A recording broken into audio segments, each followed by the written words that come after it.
带你来看电瓶更换。汽车电瓶是重要储能装置，引擎发不顺就要注意了，半年要检查一次。这个电瓶寿命低于25%，肯定是要换了。I've been hurting, trying to face the world and find the people that I gotta save. I've been trying to find the beauty in it. It's been like 27 days. I wanna say that it's all good, but I'm trying not to tell a lie.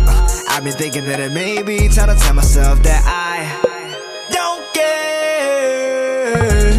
I don't really care. Ay, what they say, it's just another day.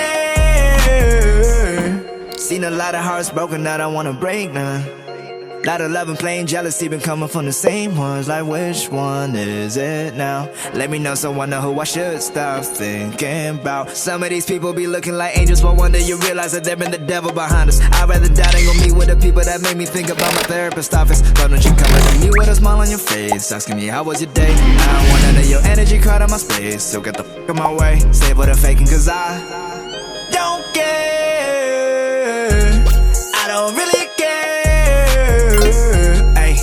What they say, it's just another day. 订阅关注，带你看更多保修大小事。